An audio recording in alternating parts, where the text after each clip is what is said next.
It was New Year's Eve 2014. I had pulled out a bunch of games to play with the kids, and I was going to let my oldest 3 kids, ages 4, 7, and 9, stay up until 10 to do the New Year's countdown on New York time.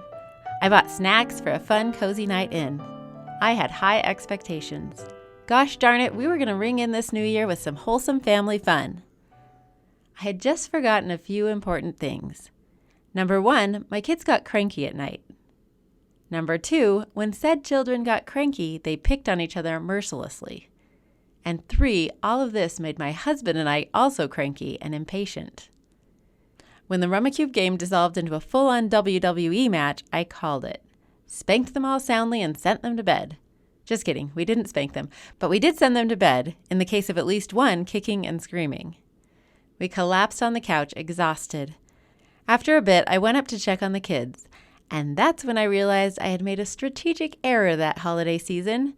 We had let my very spicy 4-year-old join us when we watched Home Alone, from which he learned that the best way to manage bad guys, in this case my husband and I, was to set booby traps. He wound yarn around the towel racks and faucets and door handles in our bathroom, and he dumped a whole bottle of hand soap on my bathroom floor. On any other night, I may have laughed. And by now, I definitely think it's pretty hilarious that this is how my feisty son got his revenge. But that night, I was so tired and so defeated by the gap between my expectations of family fun and the rotten behavior of my kids that night that I just sat on my very slippery bathroom floor and had a good old New Year's Eve cry. This is the How She Moms podcast with Whitney Archibald. I'm a mother of 5 on a mission to help moms connect with your kids, manage your homes, and create your own unique version of motherhood. I curate ideas from different moms so you can pick and choose what works for you and your family. The reason I chose that story for the intro is that winter is a time of expectations. First, there's whatever holiday you celebrate. Lots of expectations there, from gifts the kids hope to receive, to decorations, to all the traditions and holiday cheer. Then there's the new year with more celebrations, resolutions, and hopeful expectations for the new year.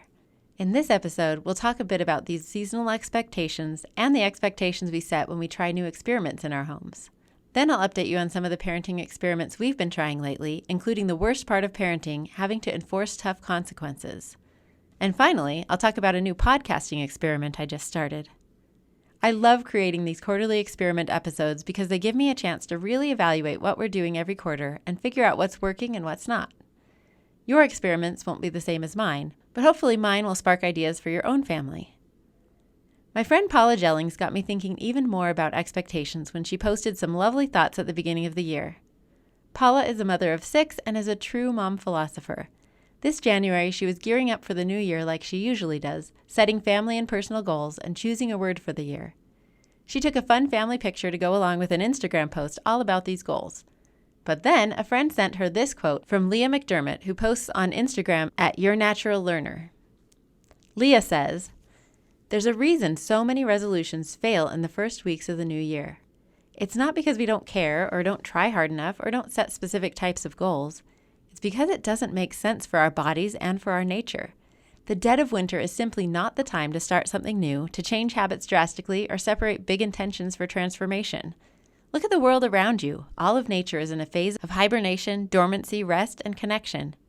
Instead of giving in to the idea that because the calendar turned, you have to set a goal, pick a word, lose weight, or keep a new schedule, this year lean into the natural inclinations to do what winter encourages you to do.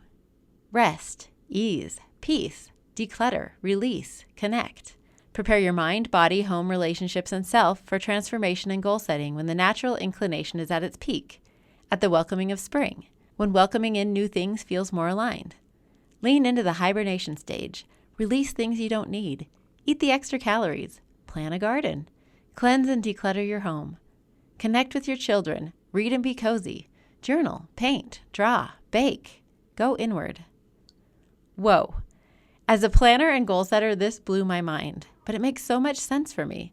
The date of January 1st is actually kind of arbitrary, mid-season, right after a bunch of holidays, plus it's cold. Paula responded to Leah's quote by posting, "It not only resonated with my whole soul, but has stayed with me ever since. I think of it often, and it's a message I'd shout from the mountaintops, to everyone really, but women especially, my sisters, my daughters. In a society where there are already undue pressures to constantly be something, I love this notion of simply being still. So I've tucked my original thoughts for this post and will perhaps share them when the flowers begin to bloom instead. I've leaned hard into letting go of material things in my life I feel keep me from being the kind of person, the kind of mother I want my children to remember. So that way I can do the very things I'm meant to do during this time, connect, in every sense of the word. Who's with me? I am. How about you? This advice came at a perfect time for me. This was a weird January. For one, January 1st came right in the middle of school break. The kids didn't go back to school until the 10th, and then they had a 4-day week the next week for Martin Luther King Jr. Day. Throw in a random snow day, and I couldn't even manage to get a podcast episode out until January 25th. Luckily, I saw Paula's post, lowered my expectations, and flowed with the weird season instead of freaking out about not meeting my goals or even really setting many. I've never really thought about setting goals in the spring, but I have always felt like goal setting is much more natural for me in September when school is starting. I called Paula this week to get more of her thoughts on this and caught her while she was on the way to pick up kids, which you'll definitely be able to tell by the recording. Here's what she had to say about expectations. Yeah, I feel like there are these certain narratives, right, that we as women or society in general have chosen to buy into. And honestly, like, we don't even know who wrote this narrative, but at some point in our life, we decided to buy into it. And it's not healthy. So I'm getting more and more into just slowing down. Like, I want to simplify my life, and any undue pressure from these narratives that I have chosen to buy into at some point in my life, just want to let go of that. I think, on some level, it makes me not only a better person, but like a better mother. It's such a fine line between this like ongoing mantra of like, when you know better, do better, Paula, right? Like, and doing that, but also like not allowing that to be the driving force behind like my guilt. Like the other day, the house was a mess. I hadn't made dinner, and I think Kyle ended up just picking up a pizza on the way home. And I could not let go of this guilt. I could not get over this guilt that I was holding on to, like putting on myself about like, you didn't make your kids a home cooked meal, even though you have fresh ingredients in your fridge. And Kyle's like, but your children are fed. That's the most important part. And I'm like, I know, but because society says that I should look like Kim Kardashian and cook like Julia Child and have a home that looks like it belongs to Joanna Gaines. Like, because some part of me still buys into those narratives, there's always this like endless cycle of guilt of just not meeting those expectations, right? That either I have chosen to believe or that I feel society has put on me. Isn't that so true? We all need to chill out on these high expectations.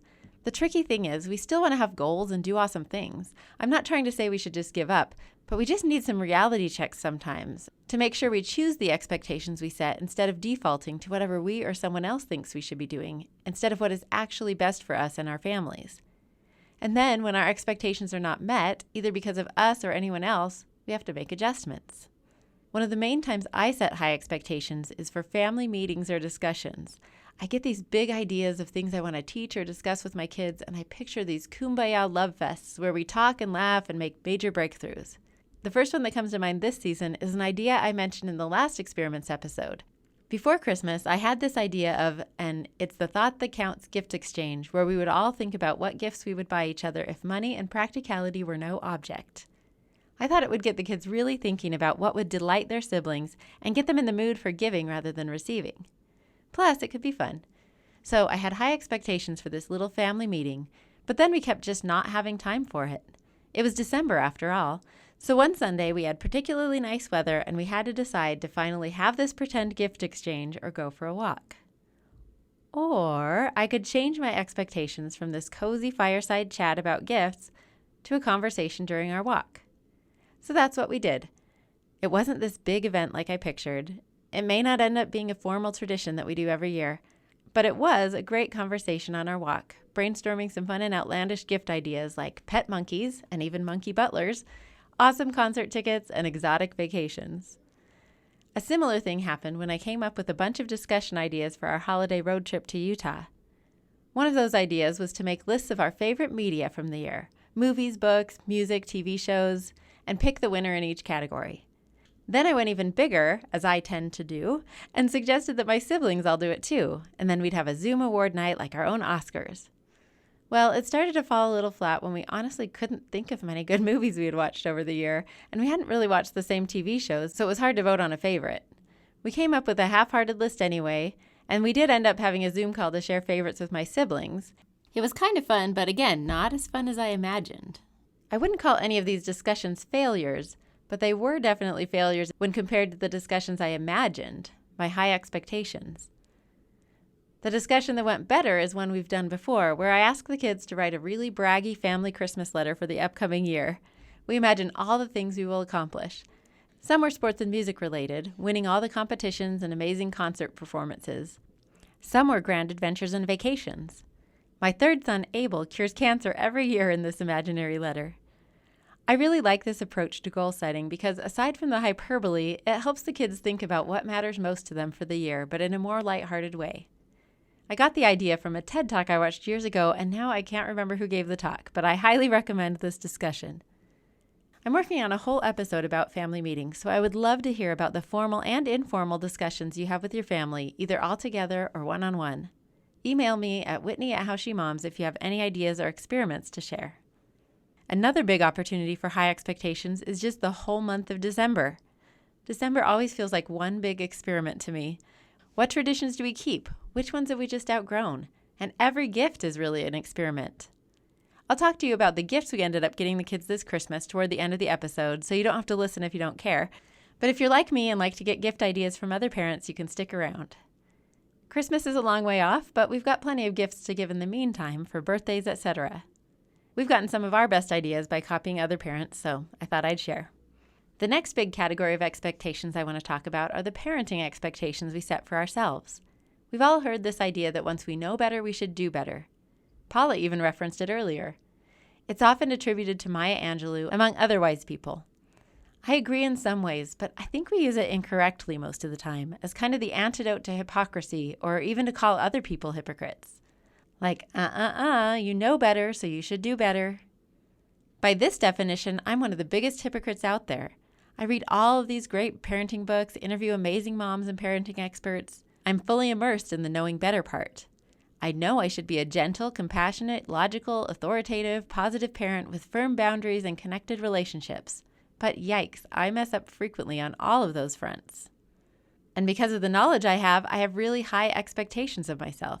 But in this experiment called parenting, I mess up a lot. I also have so many moments where I'm just totally at a loss for how to approach a situation, either paralyzed by all the different options or completely stymied. Which is why an Instagram reel that therapist Tony Overbay posted on December 6th was a game changer for me. I've thought about it ever since. I got permission from Tony to play the audio for you here. When you come into therapy, you didn't know what you didn't know. So that is perfectly normal. Now, the next step is now I know, but I still don't do what I'm learning. And that's one of the scariest, most dangerous times in therapy, because all of a sudden you find yourself saying, I wish I didn't even know. But eventually you go from I didn't know what I didn't know to now I know, and I still don't really do the new things I'm learning. And then eventually I start doing the things that I'm learning more than I don't. And eventually that just becomes who you are. So take, for example, the customer, the client who comes in and says, I know I just need to stop thinking that. Well, we talked before, you can't just tell yourself, don't think about a white polar bear. So I have to notice that I am thinking that, and now I have to do something that matters. So he went from, I didn't even know that that was a thing, to now I don't really do it very often. The right thing, I don't notice my thoughts and feelings. I keep telling myself to knock it off. And eventually he says, you know what? Had a couple of good experiences this week where I noticed that I was telling myself, don't think something, and that's adorable. And then eventually what it feels like to be him is somebody that just notices all kinds of thoughts and feelings and actually just takes action on the things that matter. I love this. It takes so much more than just knowing something to change our behavior. And this applies to everyone, us and our kids. We can't just learn something and expect ourselves to do it perfectly. We can't just teach our kids something and expect them to do it perfectly. There's a lot of practice that has to happen between the learning and the doing. And maybe more importantly, we're not hypocrites if we don't always practice what we preach. And maybe, just maybe, this is what wise Maya Angelou meant. Maybe the better is more incremental than I first assumed when I heard that quote. Better is often really slow, my friends, even imperceptible, because even small transformations have to happen in our minds first. Thank you, Tony, for breaking this down for us. You can find more of Tony's tips at TonyOverbay_LMFT on Instagram, but he also has an excellent podcast called The Virtual Couch. I have so many examples of Tony's model for my own life, but one that stands out is sleep. 2 years ago, David and I read a book called Why We Sleep. We learned so much about, why we sleep, why it's important, how to get more of it, how to fix some of our problems, but mostly we learned to make it a bigger priority. I believed what I learned from the book right away. I was on board. I totally agreed that sleep should be a bigger priority in my life, but it took about 1.5 years to actually make sleep a big priority in my life. And it took 6 more months to figure out how to fix some of my sleep problems and actually be good at sleeping. It's now my #1 form of self-care. If I'm tired, I fix it. I take naps, I go to bed earlier, I do what I need to do. And it has been a transformative experiment. I have another example from my oldest son. We've been trying to teach the kids how to manage screen time and phone usage and to have a healthy relationship with tech basically all their lives, wondering if any of it is actually sinking in or if we'll ever be able to stop micromanaging it for them. But recently, we've been gradually noticing that our oldest son has started to figure it all out. He still likes video games, but he's developed other really healthy hobbies like guitar and cycling that take up much more of his time. He's been on top of his homework without any nagging from us, and he even set his own time limits on some of the distracting apps on his phone. It honestly felt like the sun just came up over a cloud. Part of this may just be experience and maturity, but I like to think he was also listening to some of the things we've been trying to teach him over the years and practicing along the way. This same concept applies to every bit of parenting intel we learn, from the books we read, the podcasts we listen to, the advice we get, and even from our kids themselves and how they react to different approaches. We collect bits of data that ring true to us, and then we try it, we adjust, and we keep trying. If we're lucky, we'll get good at it by the time they leave the house, and so will they. But along the way, we're getting incrementally better, and that matters. Okay, thank you for listening to my speech. Back to some more specific experiments we've been trying. My favorite and most successful experiment this winter was a big outsourcing win. My friend's daughter had a little gap between a school semester and leaving to go on a mission. My afternoons are pretty crazy, so it occurred to me that she might be my solution. So I hired her to come 3 afternoons a week from 4 to 6 and help. We paired her up with my 2 youngest, and she just helped them do whatever they needed to do that day, from homework to cleaning their rooms and bathrooms. She helped my daughter make dinner, she helped my son do his laundry, just whatever they needed. Then I was free to help the others, drive them around, practice instruments, etc. She was super fun, the kids loved being with her, and it was amazing how well our house ran for the month she helped us. Now I just have to figure out how to find someone else as great as Eliana. Like that's even possible, Eliana. On the other hand, here's an experiment fail for you. This was an accidental experiment, in stark contrast to the screen time win for our oldest son. We had some Wi-Fi issues that I won't bore you with, but the result was that the device we used to control and monitor Wi-Fi, Circle, was not working. So I thought, I won't try to figure out how to fix it right away. We'll just see if our kids can be more disciplined about how they manage screen time. It was not pretty. Turns out when the screens don't turn off at bedtime, neither do my kids.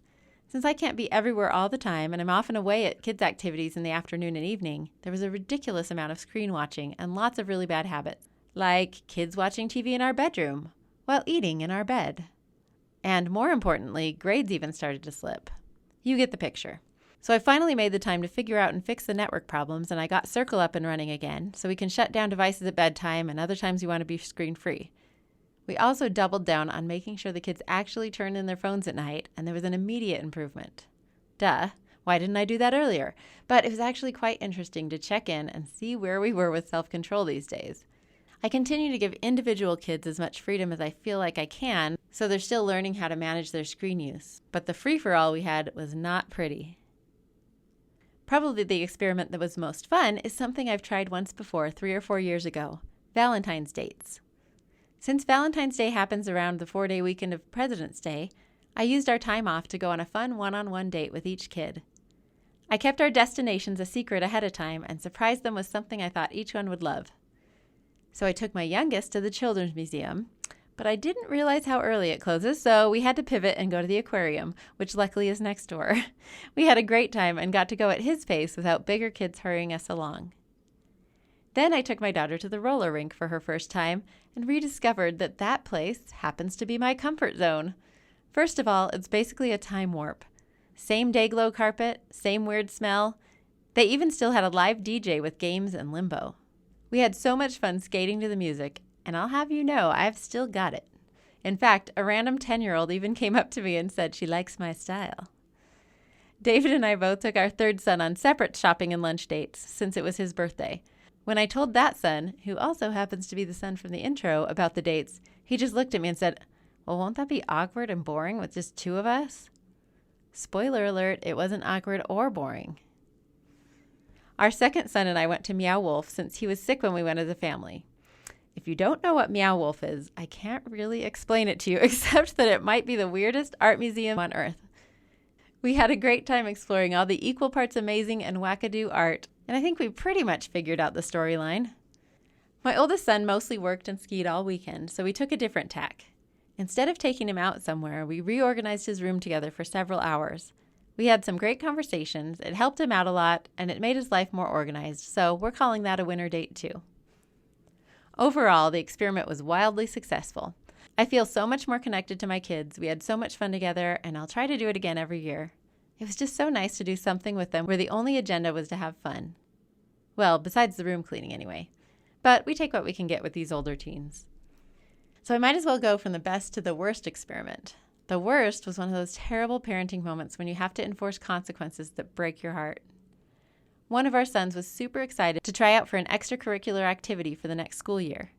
We were excited too, but with reservations about adding another thing since he's struggling to get his schoolwork turned in. So before the semester even started, we made our expectations very clear. No missing assignments if he wanted to try out. So he tried out. He was thrilled to get called for a second tryout. And that's when we found out he hadn't told the whole story about multiple missing assignments. So we had to make a tough call. I actually cried all morning before I had to tell him it was a no-go. I hate this part of parenting so much. The tough lessons we know we have to teach but really don't want to. I wanted to cave and give him another chance so badly, but this was the last chance. We'd already given him many chances to figure it out. So we held firm, mostly thanks to my husband, and he can try out again next year. Now the real experiment begins. We offer even more support to help him meet his academic requirements, and we hope that these tough consequences will work now that he knows we'll actually follow through with them. But oh, how I hate breaking hearts, even when I know it's the right thing to do. As far as other activities go, the kids also competed in their first climbing competitions this winter, which was a great experiment. 4 out of 5 competed, and they loved it. And I loved watching them. And I can't quite say the same thing about soccer. Another fun change to our kids' activities is that my son who plays the violin has a new teacher. His old teacher moved, and I thought, if I could have anyone teach him, who would it be? And then I thought of a girl I taught at church in Minnesota, starting when she was about the age my son is now. She was a fantastic violinist with a sparkling personality. So I looked her up and found out that she teaches violin online from Minnesota. She's now in her 30s and just as sparkly as ever.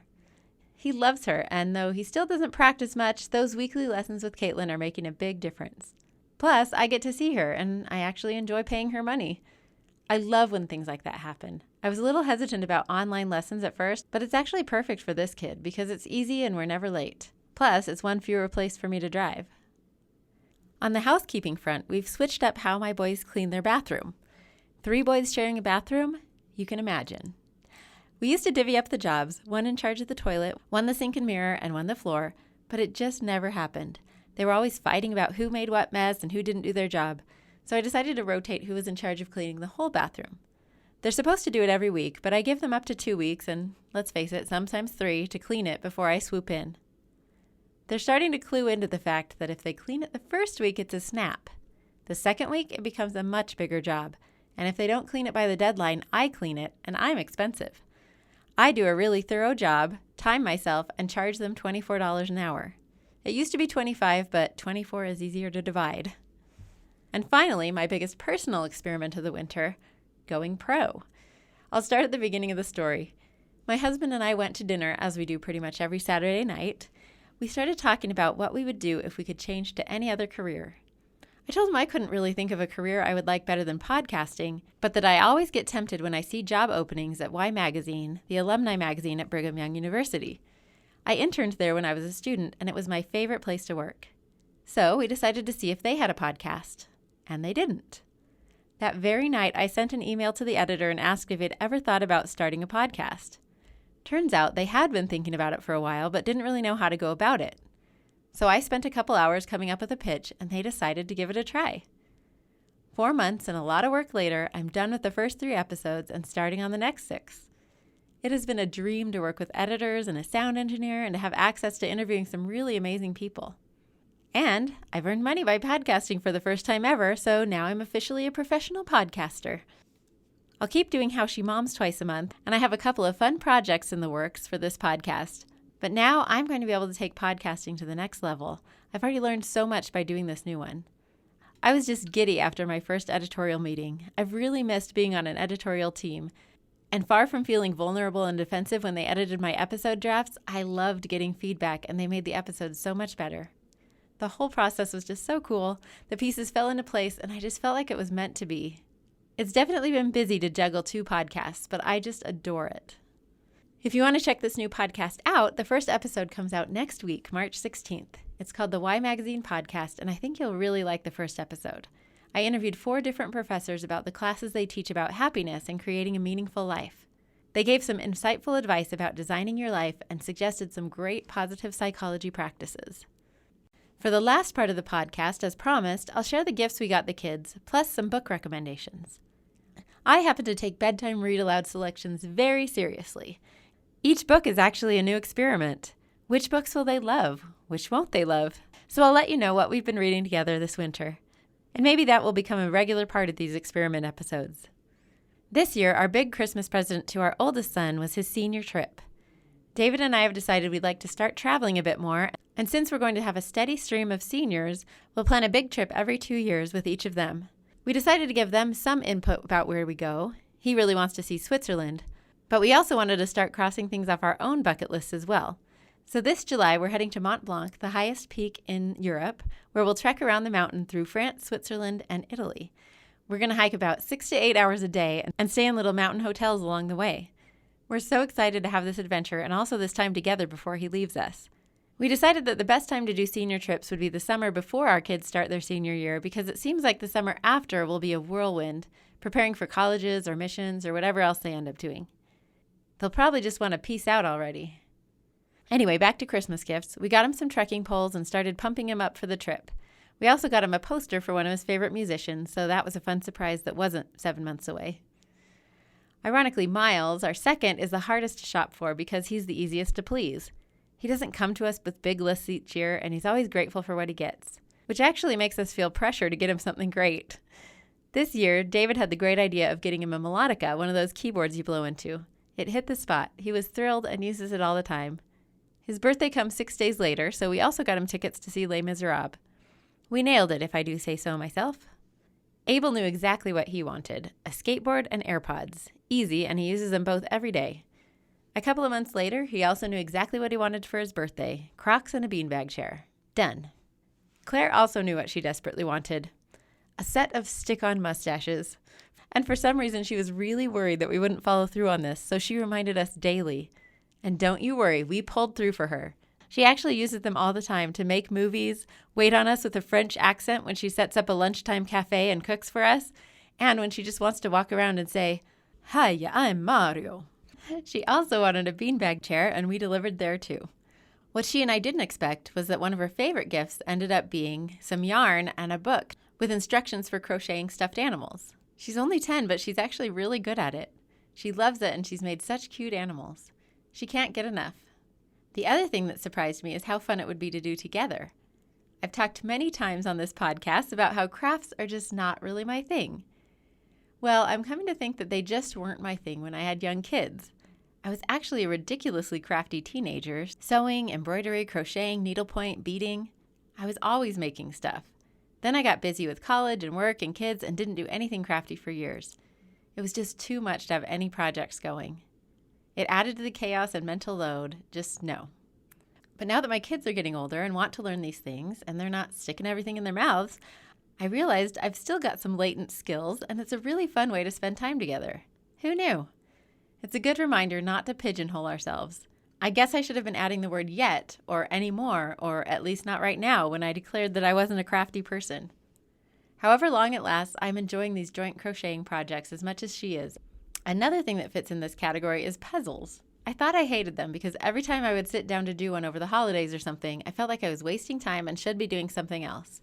But when my youngest, Ezra, decided he loves them, especially the big tricky ones, I rekindled my love for them as well, and again, it's such a great way to bond with him.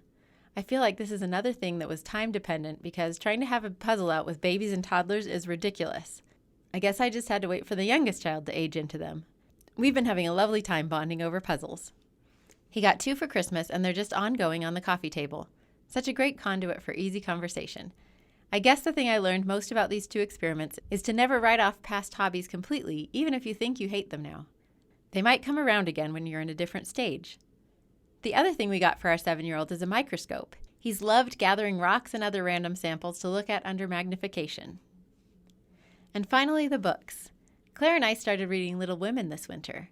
Emphasis on started because when we got toward the end, I kept prepping myself for the sad part, and guess what? It never came. I was so confused, so I looked it up, and yep, I was right. I was remembering the actual ending correctly, but somehow the beautiful collector's edition I bought Claire for Christmas only included the first relatively happy half of the book.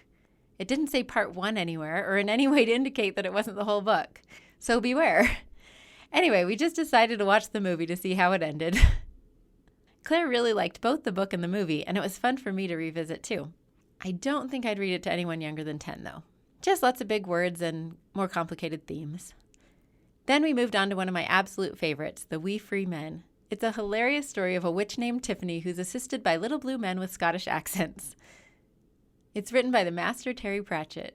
I highly recommend this one as well, but probably also for 10 plus. It's definitely on the weird side, which is probably why we like it so much. Plus, I get to do little Scottish accents. Ezra, my 7-year-old, and I finished The Wild Robot and The Wild Robot Returns this winter. It was my first time reading them, which was kind of fun because I usually just read the kids' books I've already read and vetted. We really liked them and couldn't wait to see what Roz would do next. A very sweet story about love and kindness with plenty of adventures thrown in. Plus, it brought up lots of great discussions. I'd say 5 and up for that one. Now we're reading Holes, which is just as good every time I read it. What an original masterpiece. We don't get a chance to read very often, usually actually just when I'm waking him up on a Saturday morning. But my 13-year-old and I also started a book, The Westing Game. It's a puzzle mystery, and it was my absolute favorite book in 5th grade. It definitely holds up, and I've forgotten enough since I read it to my oldest son that it's still interesting. My main rule for read-alouds is that I get to pick. I usually give them 3 options to choose from, but I'm not reading them anything that I don't enjoy as much as they do. And that brings me to the end of this installment of Archibald Experiments. Don't forget to check out the Y Magazine podcast and let me know what you think. Or even better, subscribe to it.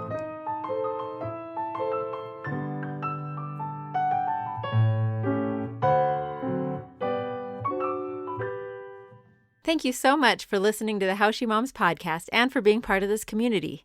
There are so many other ways for you to connect and hopefully also contribute. I share tips and ideas regularly on Instagram and Facebook at How She Moms. You can find past episodes and other resources at howshemoms.com. And you can always just email me directly at whitney@howshemoms.com.